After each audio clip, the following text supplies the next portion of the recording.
On this episode of the Macworld Podcast, it's all about your hot takes. You have thoughts about the iMac, the iPad mini, and more. So we're going to talk about them on the show. It's going to be a good one, so stick around.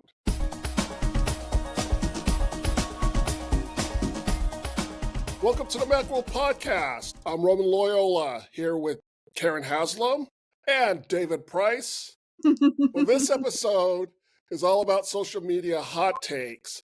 You have thoughts, and we're going to share and respond to what you wrote. All the comments mentioned in the show can be seen in the show notes for this podcast on macworld.com. And before we get started, as usual, I'd like to apologize ahead of time for completely butchering the commenter handles and reader names. So anyways, let's get this show on the road, as they say. So the first topic we're going to talk about is about an article I wrote about how the Mac lineup is as strong as it's ever been when considering the models available and the features offered and everything. Stoster1 on X posted, I would have preferred if Apple had kept the 27-inch iMac instead of the 24-inch model. That being said, I'll be upgrading to the M4 Mac Mini. John Minnick said in an email, thus far, Apple Silicon has been a major disappointment for me. Here is what I wish Apple would produce: a reasonably priced 30-inch iMac with plenty of ports and a high-quality FaceTime camera. Extreme performance is not essential. Drop in an M4 Max from a MacBook Pro, and Apple would have a computer that I consider purchasing if the price were reasonable. I think it's funny that he says extreme performance is not essential, and then he wants to have an M4 Max in this iMac. There are rumours that there could be a larger sort of screened iMac in the works. I mean, the sort of the Mac Pro, the iMac Pro, and the 27-inch iMac might have died, but the rumours that one may one day reappear haven't died. Apparently, it was kind of like a project that was put on hiatus, and there are rumours that it could be coming next year, I think. Although we could be still saying the same thing this time next year, of course.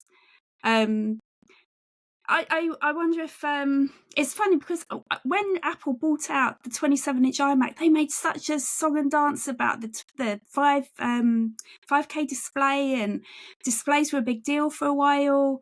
And now they're just, they've got their 4K display on the 24-inch iMac, but it's kind of like Apple not really into displays, apart from, the MacBooks as well now. I think that's what people really want, though, isn't it? It's like it's not about, it's about the iMac coming with the big display. It's not about, it is about the power that you get in that iMac, but the interest has to be in the larger display. A lot of it, I think, is just wishful thinking. People are talking about it because they're sort of thinking, we missed the larger iMac size and we hope that they'll release a new one. I think that's a sign that there's demand at some level.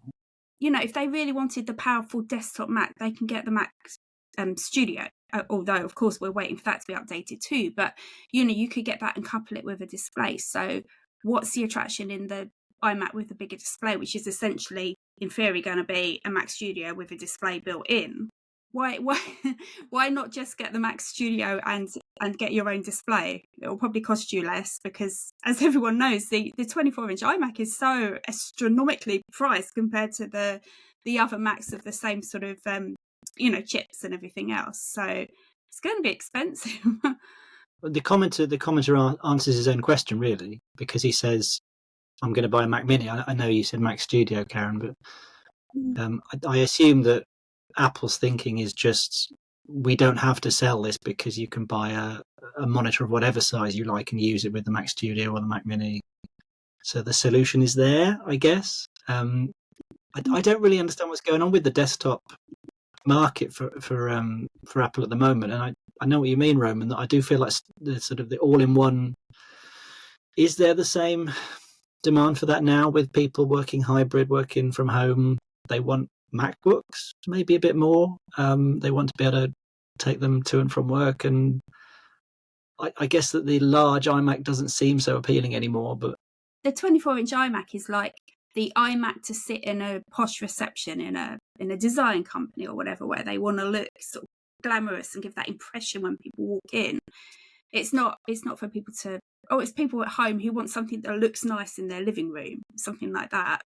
It's more of sort of an iconic Mac to sort of show off rather than something to do complicated work on. It's not for that market, I don't think.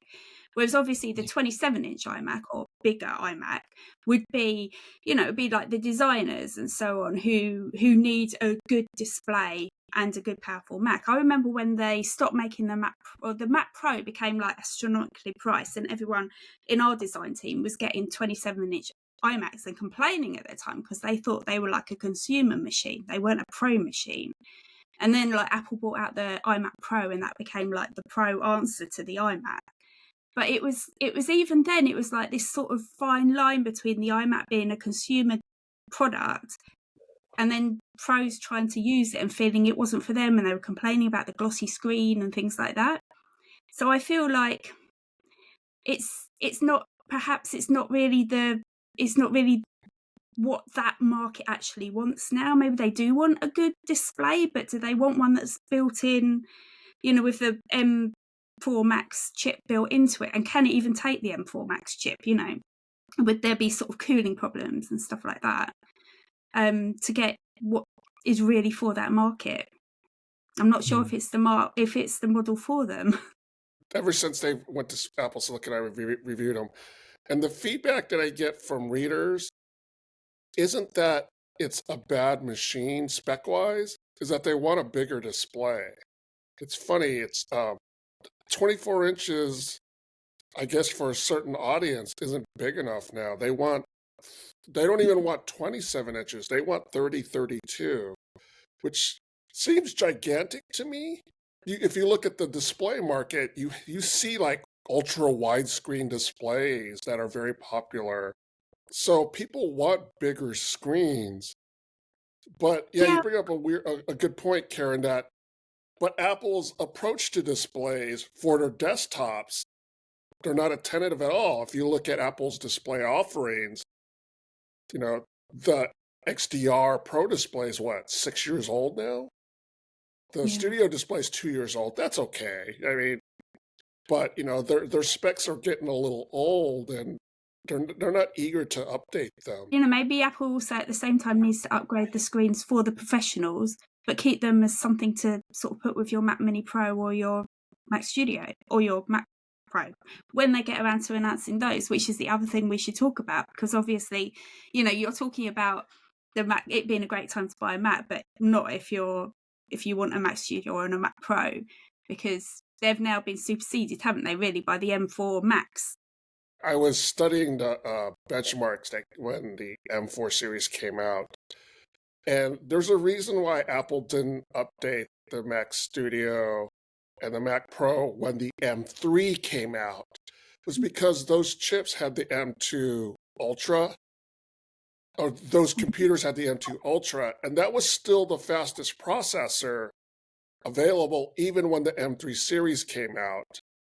So now that the M4 is out, the M4 Max is now the fastest processor. So that M2 Pro has been superseded, and so they need to update the Mac Studio and the Mac Pro because they're no longer the fastest machines. So they're going to come next year. It's just a matter of when. The M4 is out now. Why make people wait any longer? Because, I mean, the M4 Max is already there, and the M4 Ultra is just two Maxes. I mean, maybe I'm underplaying how difficult it is to combine them.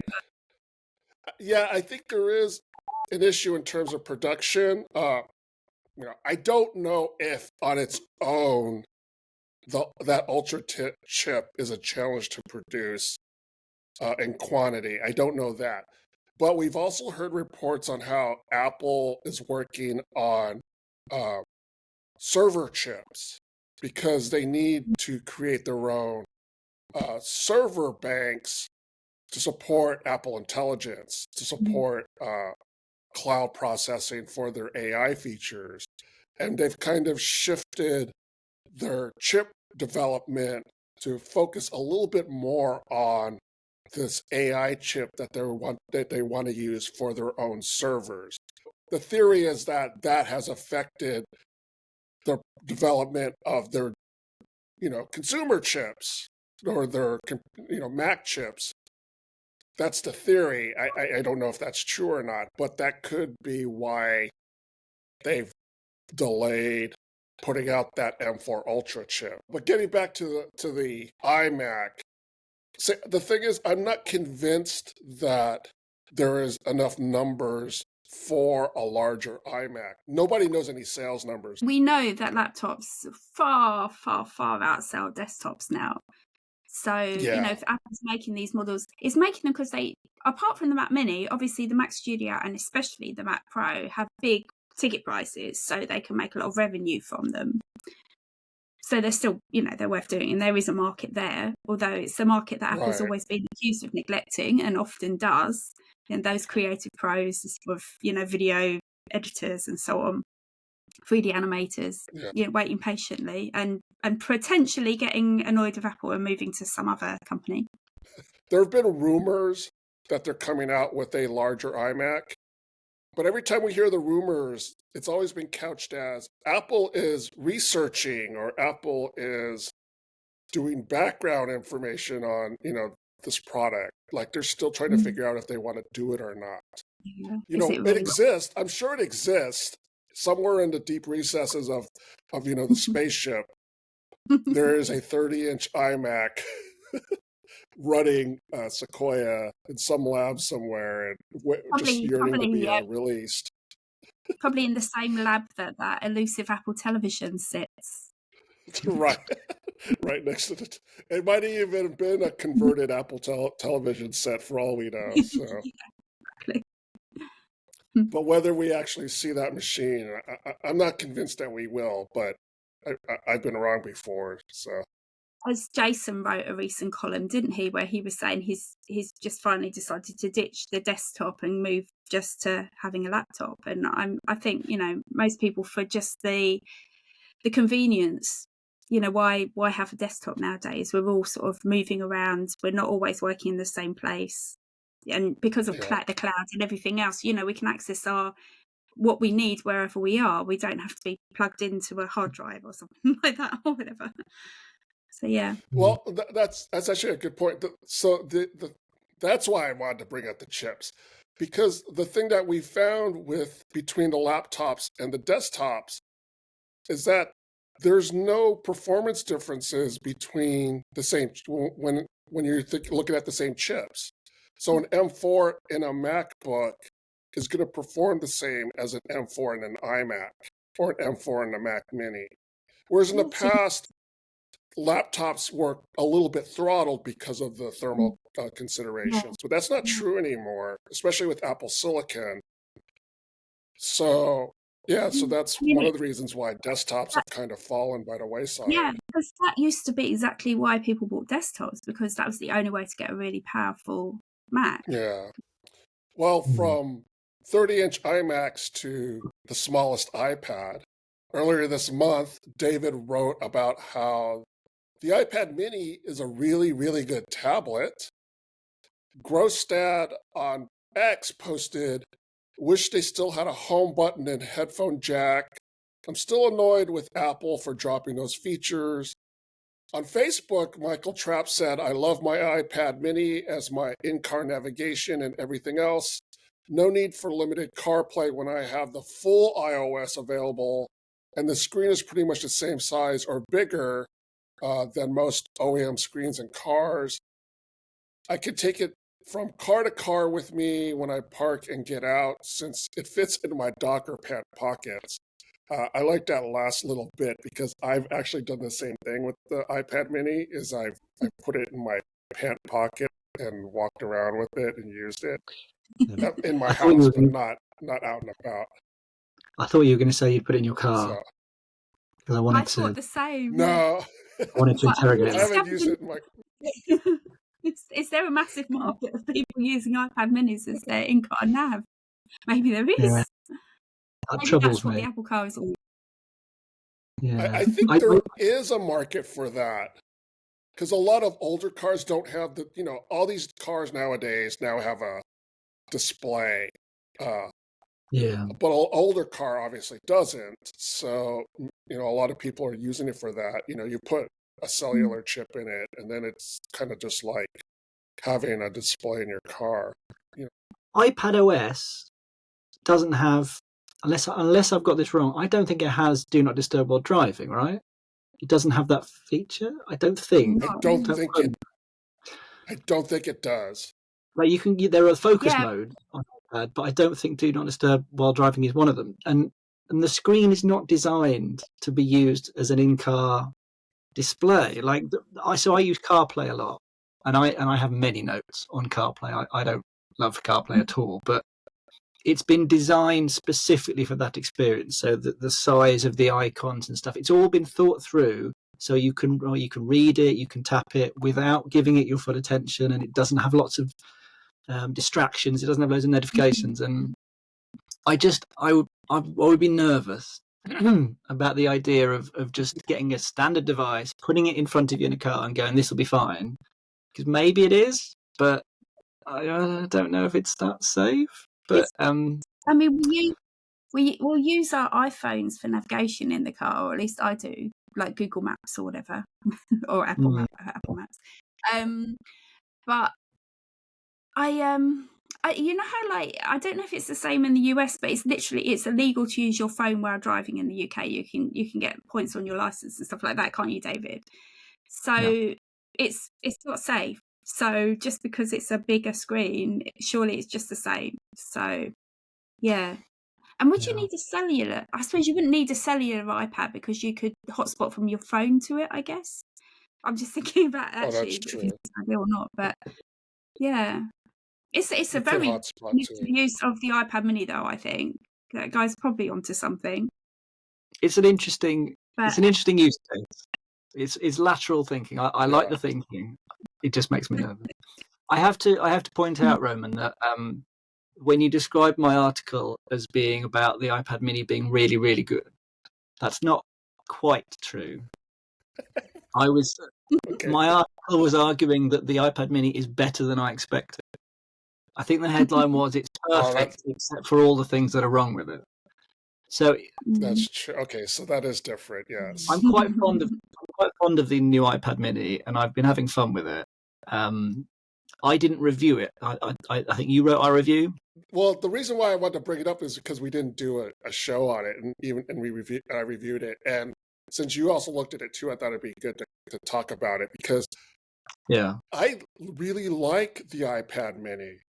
I think it's a really good tablet. Yeah, sure, it's not as modern as the rest of the iPad lineup in terms of like the display and things like that.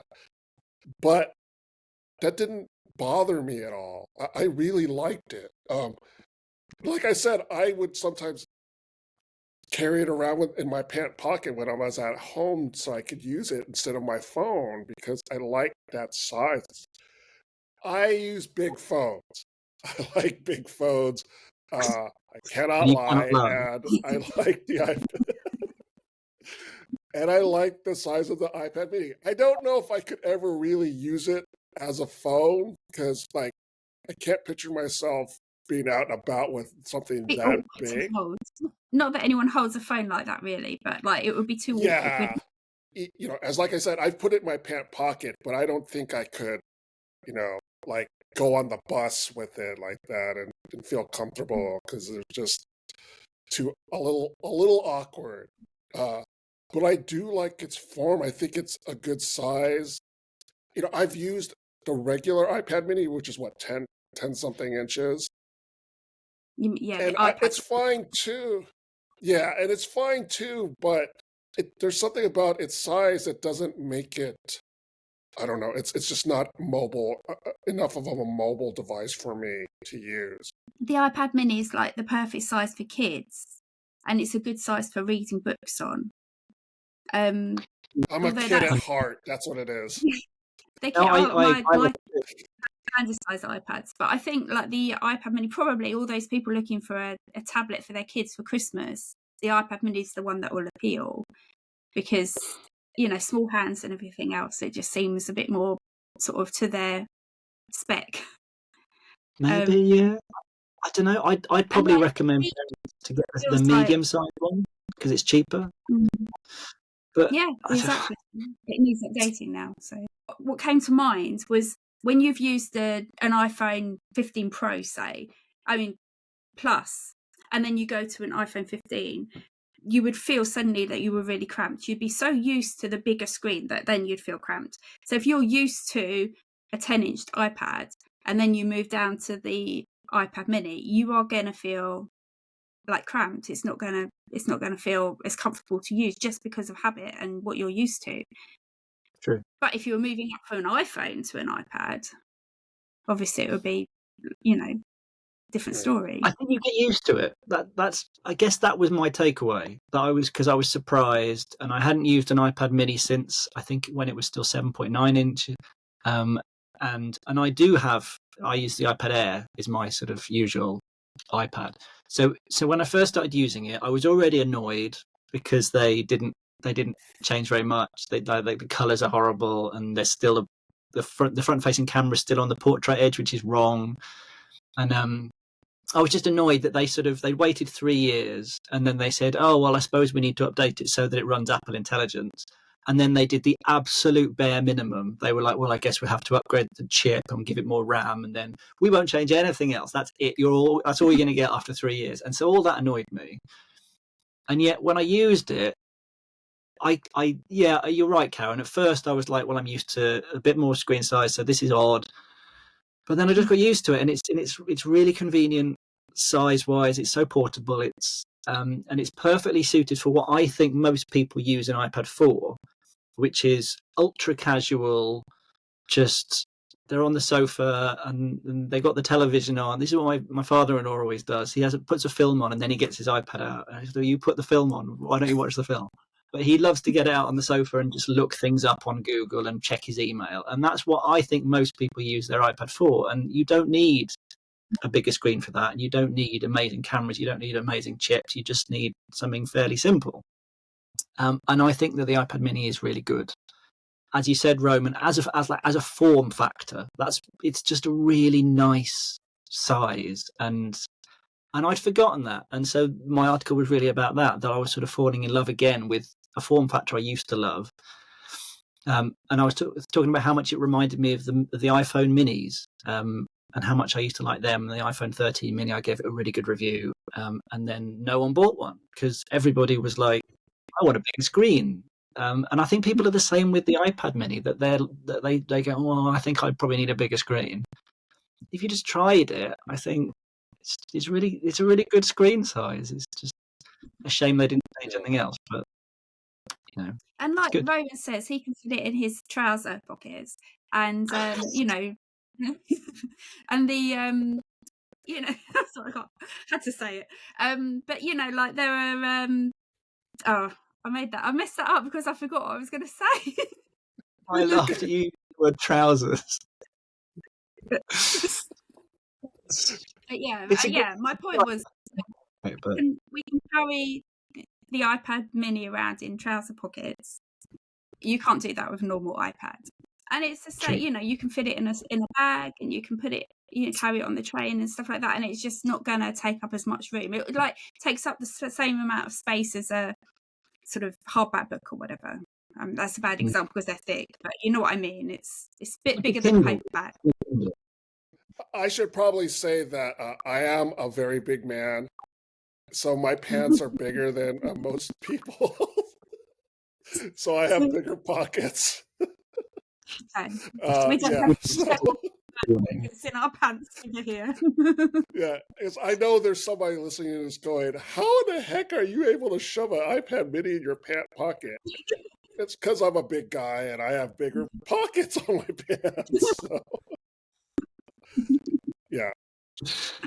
Most people probably aren't going to be able to fit their iPad mini in their pants pocket. Unless they're wearing cargo pants. If you're wearing cargo pants, you probably can't. So. Can I bring up, though, yeah. Our commenter said that they wished it still had a home button and a headphone port. And I'm going to say I'm with you on one of those. Like, I kind of get it with the headphone port. I know how that's annoying, that they just did that, and that's just the way it is now. And I've But you I've can made get the headphones that plug in to USB-C, you don't need to have a yeah, 3.5. that's true. But if you've already got expensive headphones, audiophile headphones with that port, with that connection, I can see how that would be a bit annoying. Like, it isn't personally for me because I use AirPods. But if you've got something expensive and you're like, I don't really want to get new headphones, I don't want to get a widget, an adapter. I can see that that's annoying. I know why Apple did it, but I get where the commenter's coming from. The home button, though, does anyone still want a home button? Because just to me, that's totally not necessary at all, and it spoils the design. And I'm really glad it hasn't It's a got a home long button. It's been a long time since we've used a home button now, but people who've only ever used a home button, and I think the older generations in particular, don't want to relearn a whole interface. That's what they're familiar with. So when my dad was wanting a new phone, we got the SE because it had a home button, and it was just like, it didn't require a 80-year-old man to relearn the Apple operating system, because at the end of the day, it's simple, but it's not simple for everyone to sort of learn all those gestures. And the home button's an easy way just to get back to the start, isn't it? Yeah, whenever we do a new iPad review or a new iPhone review, we get a number of responses that say something to the effect of, there's no home button, I missed a home button, something like that. Maybe it's a vocal minority. I don't know. We'll never know. But it's kind of like people who liked the small mini phones, like as you were talking about, David. It seems like there's a lot of people who want that, but because Apple doesn't do it anymore, maybe that's not true. Can the camera control button or the action button on the iPhone, can that be used as a home button? Can that be programmed to be the home button? And if not, why not? Because surely that's what they need. It doesn't matter if the home button's not there, if it's now just on the side, and then people get the home button. At this moment, the camera control button cannot be reprogrammed. It's only for camera function. I was thinking of the action button because you see, I've never had those phones, but doesn't the action button, isn't that something you can make it fulfill certain tasks? So like you use it with a flashlight or... Yeah, the action button you can reprogram, but you get a limited list of things. It's like 7 things at the moment, isn't it, Roman? People want a home button, put it on the living thing on the side. I mean, the action button is a really weird one because you need a mute switch. So I've tried it with various other things, and I always end up coming back to putting it back to being a mute switch. So it's just a glorified mute switch. The camera control on camera, that's a really interesting idea. That's really set something off in my head, because I don't like the camera control. I don't think it's necessary, because you already have that gesture from the lock screen that you can just instantly get to the camera.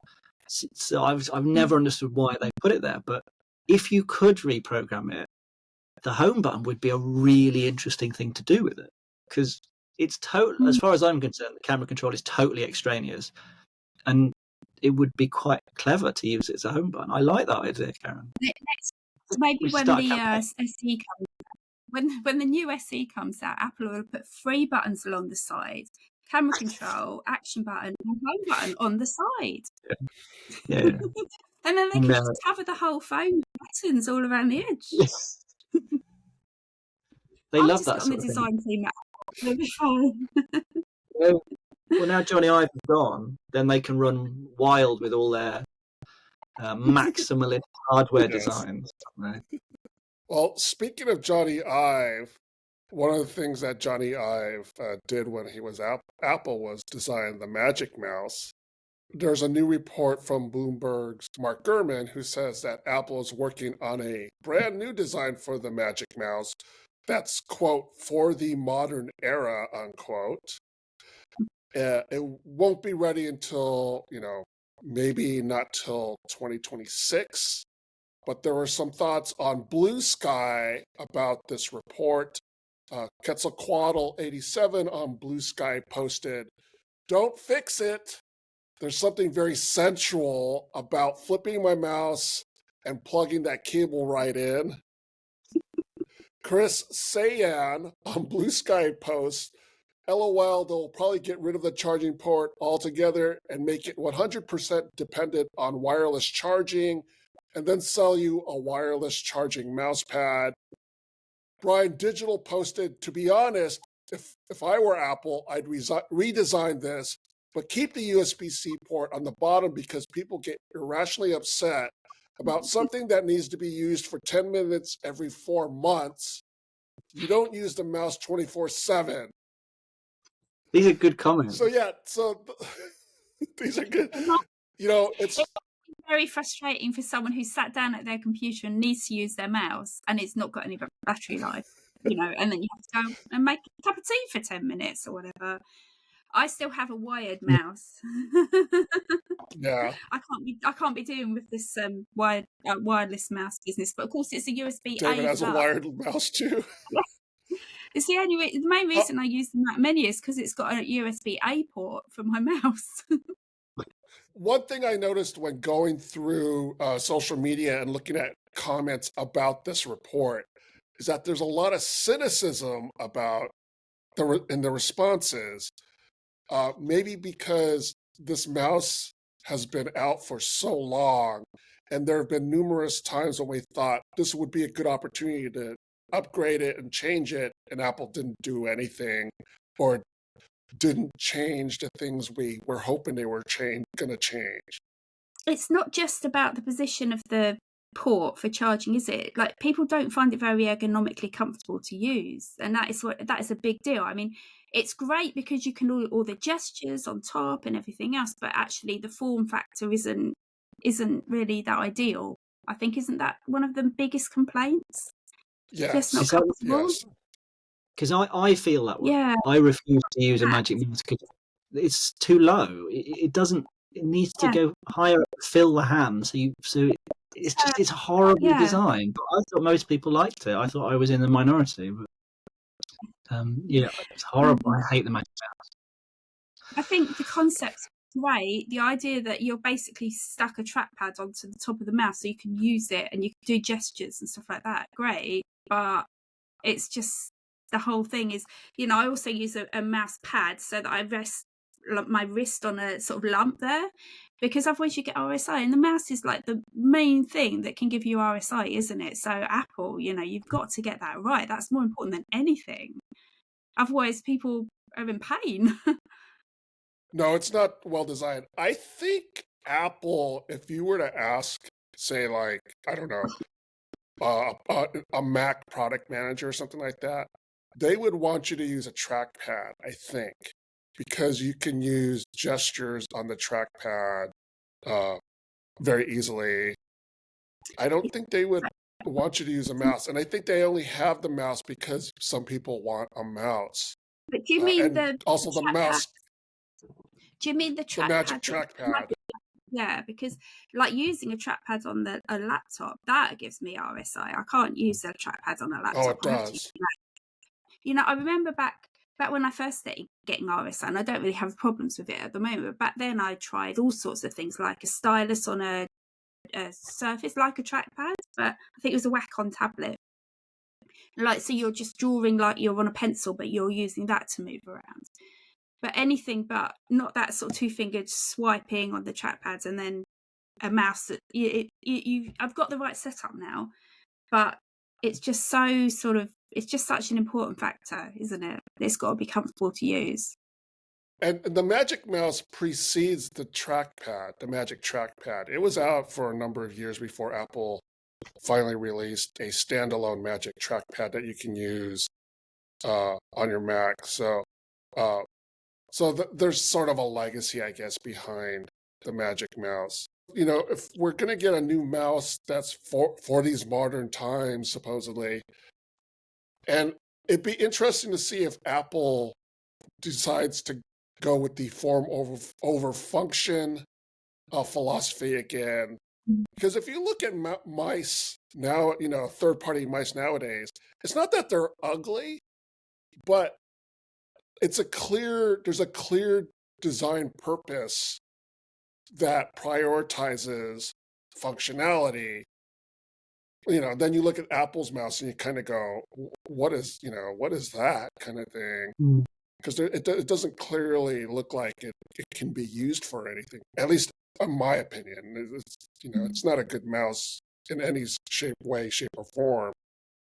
I guess there's a possibility this new Apple mouse could look very, very different from what we have now. And that would be kind of a departure from what we're used to seeing from Apple, I guess.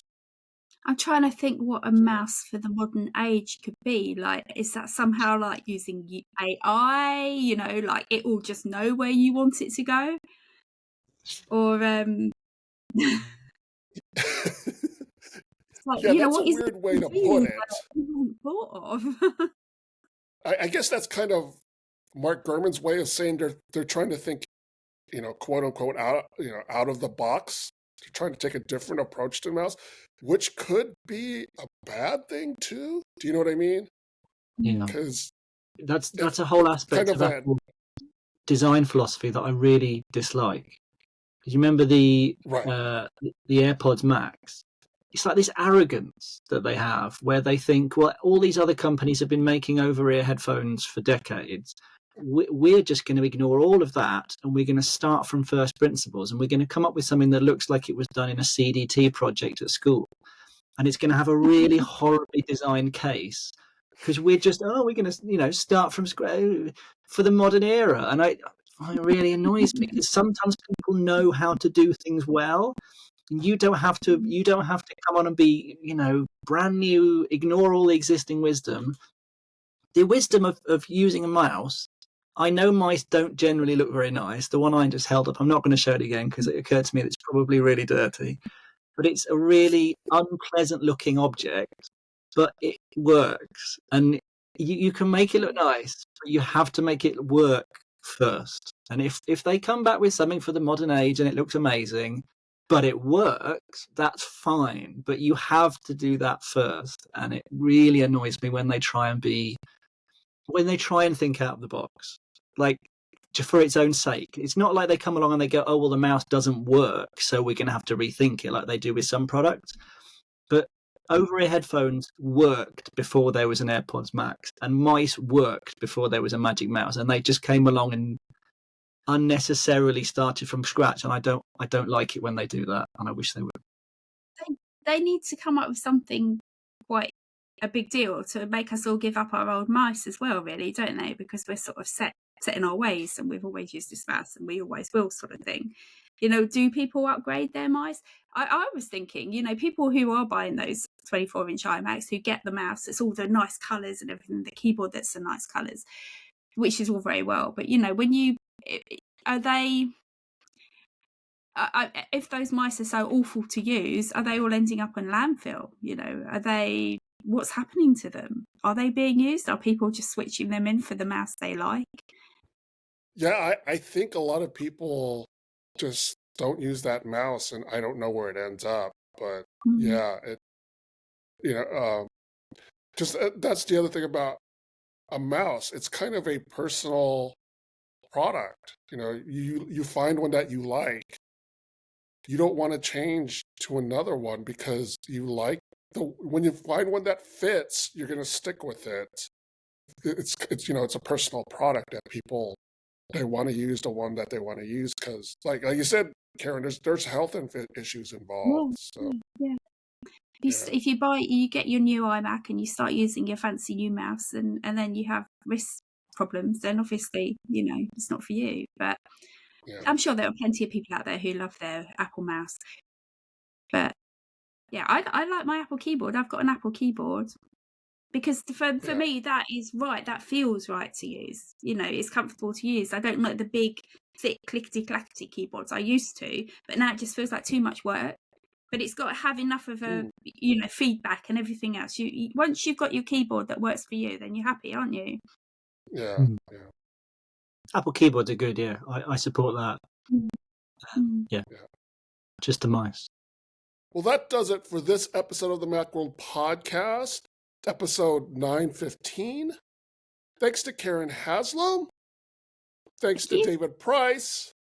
Thank you. And thanks to you, the audience. Thank you for tuning in. You can subscribe to the Macworld Podcast in the podcast app, on Spotify, on YouTube, at the Macworld Podcast channel, or through any other podcast app. If you have any comments or questions, send us an email at podcast@macworld.com or contact us through Blue Sky, Facebook, Threads, or X. Just search for Macworld and look for the blue mouse logo. Join us in the next episode of the Macworld Podcast as we talk about the latest in the world of Apple. See you next time.